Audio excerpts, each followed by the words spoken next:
Prove that √2, √5, √7 are irrational numbers.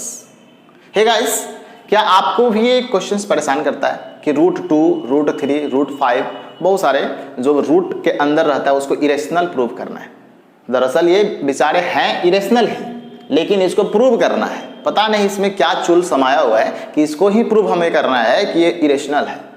Actually में है क्या, इरेशनल ही है और इसको प्रूव ही करना है। तो आप डायरेक्ट इसको नहीं लिख सकते कि हाँ भाई ये इरेशनल है, इसको प्रूव करके आपको दिखाना है।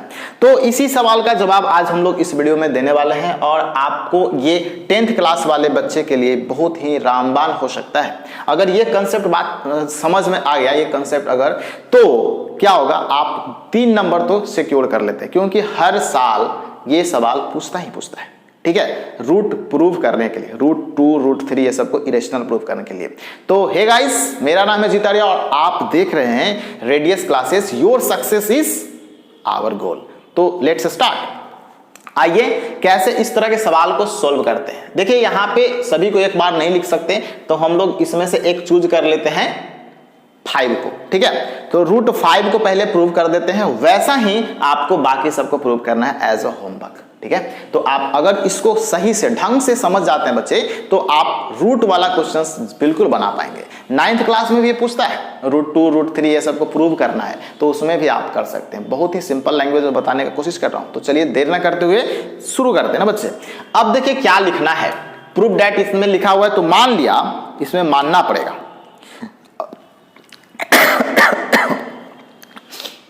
सॉरी, देखिए सॉल्यूशन शुरू करते हैं, या तो प्रूफ लिख सकते हो आप। Let if possible let √2 is a rational numbers. है इरेशनल, मान रहे हैं रेशनल, पहले मान लेंगे रेशनल। ठीक है, उसको फिर देखेंगे कि रेशनल नहीं हो रहा है तो होगा क्या, इरेशनल होगा।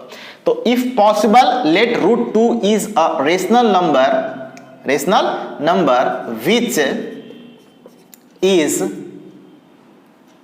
या तो which can be represented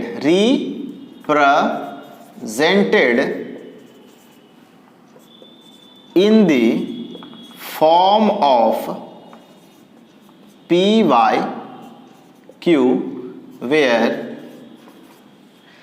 p and q both are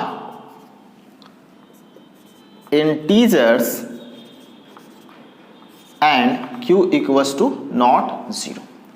इतना लिख सकते हैं, यानी कि अगर रेशनल नंबर है तो ऐसा होगा कि नहीं होगा।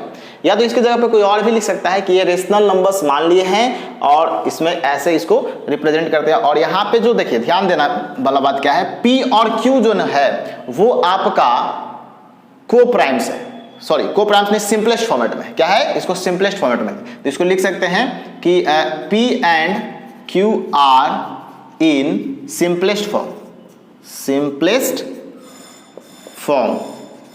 फॉर्म कहने का मतलब no common factor other than 0, no common factor other then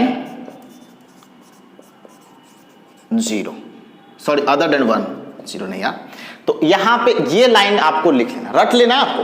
ठीक है, क्या रटना है, if possible let √2 is a rational number which can be represented in the form of p/q where p and q both are integers and q equals to not 0, p and q are simplest form, no common factor other than 1। एक से ज्यादा factor नहीं हो सकता एक के अलावा। तो अब देखिए इसको कैसे सोल्व करेंगे। यहां पे सोल्व करने के लिए बच्चे यहां पे इसको ऐसे लिख सकते हैं, √2 को लिख सकते हैं p/q, लिख सकते हैं कि नहीं लिख सकते। अब इसको स्क्वायरिंग बोथ साइड करो। क्या करो, स्क्वायरिंग बोथ साइड √2 ही को कर रहे हैं, सॉरी 5 बोले थे, 2 को कर रहे हैं। अब यहाँ पे स्क्वायरिंग बोथ साइड अगर करते हैं तो √2 का स्क्वायर हो जाएगा और यह p/q का स्क्वायर हो जाएगा। तो यहां से बनेगा बच्चे 2 बन जाएगा और इधर p² / q² होगा। इस वाले बंदे को इधर ला दो, 2q 2q square equals to p square. यहां से आप देख पा रहे होंगे कि जो 2 है बच्चे वो आपका p स्क्वायर का क्या है, फैक्टर है। तो यहां से बोल सकते हैं here clearly 2 is factor of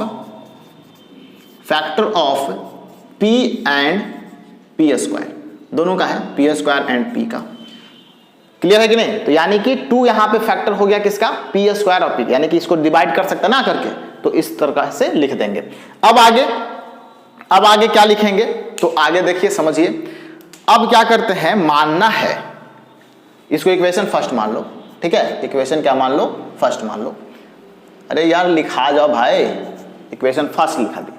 उसके बाद देखिए यहां पे क्या मानना है, लेट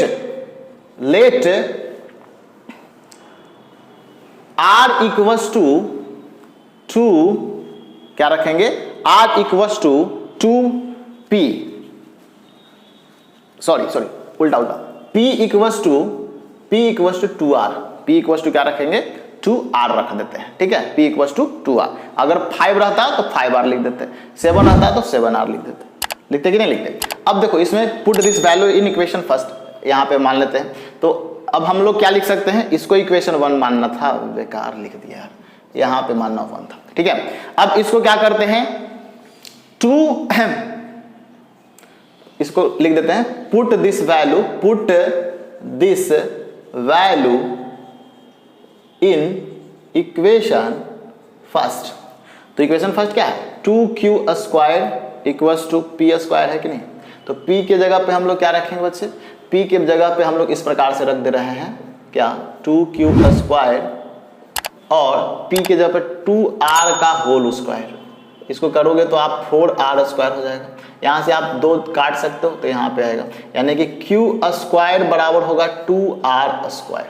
इतना हो जाएगा कि नहीं हो जाएगा, नहीं समझ में भी आ रहा है तो आप रट लोगे, ठीक है। अब देखो q square equals to 2r square, 2r square. अब यहां से देखिए ये क्या कर सकता है, इधर जा सकता है, डिवाइड कर सकता है, तो यहां पे 2 कह सकते हैं कि 2 is the factor of q square and q। तो here 2 is the factor of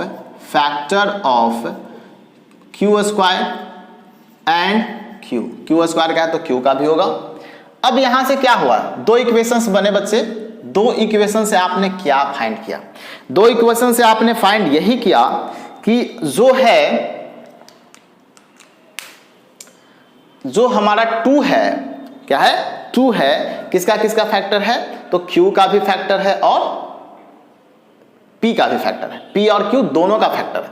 और जब दोनों का जब फैक्टर हो गया तो हमारा जो सपोजिशन था, लेट जो किए थे, सपोज किए थे, वो हमारा क्या हो जाएगा, रॉन्ग हो जाएगा। तो यहां पे हमने यही लिखा है कि यहां पे लिखेंगे here we find that 2 is the common factor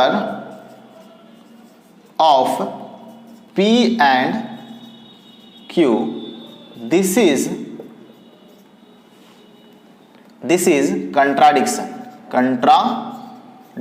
contradiction मतलब जो गलत है। So our supposition was wrong। हमारा सपोजिशन क्या हो गया, रॉन्ग हो गया। कौन सा सपोजिशन, हम लोग माने थे इसको क्या जी, रेशनल। तो रेशनल अगर नहीं होगा तो क्या होगा, इरेशनल होगा। तो हम लोग यहां से लास्ट में लिख सकते हैं कि hence √2 is an irrational numbers. ये हो गया आपका प्रूव्ड। क्या हो गया, प्रूव्ड। स्माइल करो। समझ में आ गया बच्चे। यानी कि हम लोग जब भी रूट के अंदर कोई भी रहेगा, रूट 2, रूट 5, रूट 7, ये सब जो भी रहेगा, तो उन सब को हम लोग इस प्रकार से कर सकते हैं। एक स्टेटमेंट लिखना है आपको, इसको मान लेना है रेशनल नंबर्स, उसके बाद उसको PQ के फॉर्मेट में लिख देना है, स्क्वायरिंग बोथ साइड कर देना है, उसके बाद आपको यह दिखा देना है कि ये फैक्टर है P² का भी और Q का भी, ठीक है। यहाँ पे भी आपको वही सेम चीज कर देना है, इसको 2R मान लेना है। अगर यहाँ पे 5 रहता तो हम लोग क्या लिखते, इसके जगह पे हम लोग लिखते 5R लिखते, 7 रहता तो इसके जगह पे हम लोग 7R लिखते, और बाकी सब मल्टीप्लाई वगैरह करके यहाँ पे ला करके देख लेते। अब यहाँ पे भी बोल देते कि यहाँ पे जैसे 2 है तो यहाँ पे 5 हो जाएगा, 3 हो जाएगा या 7 हो जाएगा, कि ये फैक्टर्स है, कॉमन फैक्टर्स है, किसका किसका, P का भी और Q² का, ठीक है। और इस कारण से कंट्राडिक्शन है, this is our wrong suppositions, सो हम लोग बोल सकते हैं it is a irrational numbers and irrational numbers. समझ में आ गया बात? इसको आप एक बार स्क्रीनशॉट ले लो और इसको याद कर लेना, एक बार लिख के, एक बार या 2 बार, जितना भी हो सकता है अपने बुद्धि के हिसाब से आप अपना देख सकते हो। और इससे सवाल आते हैं 3 नंबर का पक्का आएगा, 3 या तो 5 नंबर का आता है, ठीक है। तो 3 या 5 नंबर आपका सिक्योर हो जाएगा अगर इसको सिर्फ कर लेते हो, तो आता ही आता है, ठीक है। तो चलिए, उम्मीद है ये आपका कंसेप्ट क्लियर हो गया होगा कि रूट के अंदर जो भी नंबर्स रहते हैं उसको कैसे इरेशनल प्रूव करते हैं। तो चलिए मिलते हैं अगले वीडियो में। अगर ये वीडियो आपको पसंद आ रहा है, do like, share and subscribe to our channel. मिलते हैं नेक्स्ट वीडियो में, तब तक के लिए good bye, take care, thanks a lot, जय हिंद, वंदे मातरम।